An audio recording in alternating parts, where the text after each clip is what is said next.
नमस्कार सभी को। दोस्तों, देश की राजनीति में पिछले 10 साल से लगातार बीजेपी डोमिनेट कर रही है, पर आजकल जैसे सिचुएशन बन रहे हैं ऐसा लग रहा है कि बीजेपी के अच्छे दिन अब खत्म हो चुके हैं, या आप यूं कह सकते हो कि उनके जो चुनौतीपूर्ण दिन थे वो अब शुरू हो चुके हैं। क्योंकि आप 2024 के लोकसभा का चुनाव देख लो, जब से बीजेपी इसमें बहुमत से बाहर हुई है, ना तो पार्टी के अंदर कुछ अच्छा होता दिख रहा है, ना तो पार्टी के बाहर ही कोई अच्छी खबर आ रही है। बीजेपी का हर दांव उल्टा पड़ता दिख रहा है। और अब बिहार का जो विधानसभा चुनाव है उसमें भी बीजेपी की जो रणनीति है, जो उनकी राजनीतिक सोच है, उस पर गंभीर सवाल खड़े हो रहे हैं। अब कहने को तो बीजेपी दुनिया की सबसे बड़ी पार्टी अपने आप को बताती है, पिछले 11 साल से ये केंद्र की सत्ता में राज कर रहे हैं, लेकिन बिहार चुनाव में ये वही गलतियां दोहरा रहे हैं जिसने इन्हें लोकसभा में बहुमत से दूर किया है। समझाता हूं मैं आपको कैसे।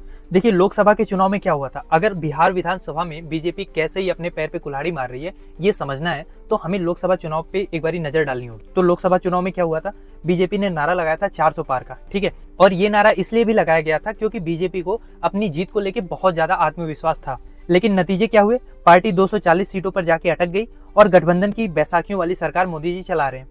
तो अगर आप ये सोचो कि ऐसा हुआ क्यों, क्या विपक्ष बहुत ज्यादा मजबूत हो गया था, तो इसका जवाब है नहीं। दरअसल मोदी जी ने और बीजेपी ने खुद विपक्ष के हाथ में एक बना बनाया मुद्दा दे दिया था और विपक्ष ने संविधान बचाओ रणनीति के तहत बीजेपी की जो कमजोर नस थी उसको पकड़ लिया था, जिससे दलित हो, ओबीसी हो, अल्पसंख्यक हो, आदिवासी वर्ग हो, सब में ये डर बैठ गया कि ये लोग तो अगर 400 पार हो गए तो संविधान बदल देंगे, उनके अधिकार छिन जाएंगे। और ऐसा नहीं है कि ये डर जो है वो विपक्ष पैदा करने में सफल रही थी। दरअसल ये डर बीजेपी ने खुद पैदा किया था। 400 पार का नारा लगा के उनके कुछ नेताओं ने संविधान बदलने की बात करके ये डर जो है लोगों में बैठा दिया था, और इसी डर ने बीजेपी के वोट बैंक को जबरदस्त नुकसान पहुंचाया। और जैसी हार बीजेपी की यूपी में हुई थी लोकसभा चुनाव में, अगर बिहार ने भी थोड़ा सा साथ दे दिया होता, बिहार में विपक्ष थोड़ा सा और मजबूत हो गया होता, तो शायद आज प्रधानमंत्री की कुर्सी पे मोदी जी बैठे भी नहीं होते।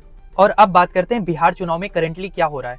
तो मैंने जैसा कि बताया कि लोकसभा की गलती से मोदी जी ने कुछ सीखा नहीं, बीजेपी ने कुछ सीखा नहीं। इनफैक्ट ये लोग वही गलती फिर से दोहरा रहे हैं। लोगों के मन में अपने प्रति, अपनी सरकार के प्रति डर ये लोग खुद पैदा कर रहे हैं, जिसका फायदा अब विपक्ष उठा रहा है। देखो, बीजेपी ने बिहार में जो वोटर लिस्ट रिवीजन यानी स्पेशल इंटेंसिव रिवीजन, जिसको SIR कहा जा रहा है, इसके जरिए चुनाव आयोग का इस्तेमाल करके एक नई चाल चली है। अब लेकिन ये दांव उल्टा पड़ता नजर आ रहा है। अब विपक्ष ये दावा कर रहा है कि SIR के जरिए लोगों का नाम जो है वो वोटर लिस्ट से काटा जा रहा है, और अब लोगों के मन में ये आशंका भी घर कर गई है कि कहीं अगर उनका नाम वोटर लिस्ट से कट गया तो फिर उनकी नागरिकता भी खतरे में ना आ जाए। बिहार के लाखों मजदूर जो देश के अलग अलग हिस्सों में काम करते हैं, अपना वोट बचाने के लिए घर वापस आ रहे हैं, कागज पत्र इकट्ठा कर रहे हैं, क्योंकि उन्हें डर है कि वोट कटने का मतलब नागरिकता पर भी सवाल उठ सकता है। बिहार में गरीब हो, दिहाड़ी मजदूर करने वाला इंसान हो, किसान हो, छोटे व्यापारी हो, जिनके पास भी पर्याप्त डॉक्यूमेंट्स नहीं है, उनमें ये चिंता है कि कहीं उनको इलीगल माइग्रेंट या घुसपैठिया, गैर भारतीय ये सब घोषित ना कर दिया जाए। और विपक्ष भी बहुत आक्रामकता के साथ इस मुद्दे को जन आंदोलन का रूप दे रहा है। कांग्रेस हो, RJD हो, लेफ्ट सहित इंडिया गठबंधन की जितनी भी पार्टियां हैं, वो गांव-गांव में, मोहल्ले मोहल्ले में जाकर लोगों को जागरूक कर रही हैं, लोगों का नाम वोटर लिस्ट में जोड़ने के लिए हर संभव प्रयास कर रही हैं, और ये बता रही है कि कैसे बीजेपी की गवर्नमेंट उनकी नागरिकता छीनने पे लगी हुई है। तो एक हिसाब से आप कह सकते हो कि विपक्ष का जो ये कैंपेन चल रहा है, जो एक जन आंदोलन का रूप भी लेते जा रहा है, इसको बनाने में कहीं ना कहीं बीजेपी खुद जिम्मेदार है। ये जो आंदोलन, ये जो कैंपेन विपक्ष कर रहा है, ये विपक्ष का आइडिया नहीं है, ये बीजेपी का आइडिया है, जो उन्होंने विपक्ष को बैठे बैठाया दे दिया है। तभी मैंने आपसे कहा ना कि ये लोग लोकसभा की गलती फिर से दोहरा रहे हैं। जैसे लोकसभा में लोगों के मन में ये डर बैठ गया था कि अगर बीजेपी पूर्ण बहुमत में आती है, 400 पार करती है, तो ये लोग संविधान बदल देंगे। वही सेम डर बिहार में बैठ चुका है कि अगर बीजेपी सत्ता में आती है तो ये तो आए दिन जो हमारी नागरिकता का प्रमाण मांग रही है, हमें घुसपैठिया साबित कर सकती है। तो ये जो स्पेशल इंटेंसिव रिवीजन है, कहने को जो चुनाव आयोग कर रहा है, इस प्रक्रिया से बीजेपी के खिलाफ एक नकारात्मक माहौल बनते जा रहा है, क्योंकि जनता को ये लग रहा है कि उनकी जो सरकार है अब उनसे उनकी नागरिकता और उनकी पहचान पर ही सवाल उठा रही है। और राहुल गांधी से लेकर विपक्ष जो बार बार ये दावा कर रहा था कि मुंबई में चुनाव को चोरी किया गया है, भले वो नैरेटिव जो है जनता के बीच में अब तक नहीं बैठ रहा था, लेकिन बिहार में जो हो रहा है उसके बाद तो विपक्ष की बात में भी लोगों को यकीन हो रहा है कि सच में ये लोग चुनाव में कुछ गड़बड़ी करते हैं। ऊपर से चुनाव आयोग ये कह रहा है कि जो ये SIR की प्रक्रिया है इसको पूरे देश में लागू हम करेंगे।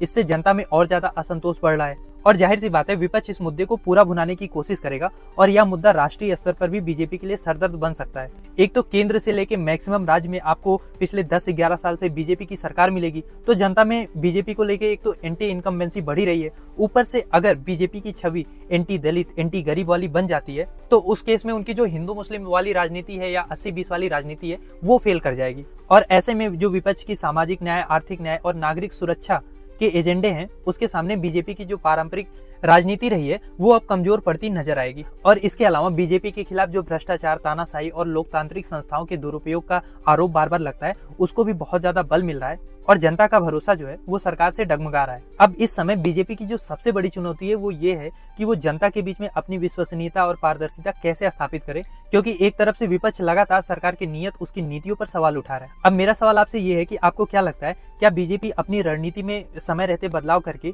जो बिहार की जनता में डर और असंतोष फैला हुआ है उसको दूर कर पाएगी, या ये मुद्दा पूरे देश में पार्टी के लिए एक बड़ा खतरा बन सकता है? क्या सोचते हैं आप इस बारे में? लिखिए अपनी राय कमेंट बॉक्स में। बाकी इससे रिलेटेड अगर और कोई डेवलपमेंट होती है तो उसके लिए मैं अलग से आपके लिए वीडियो लेकर आऊंगा।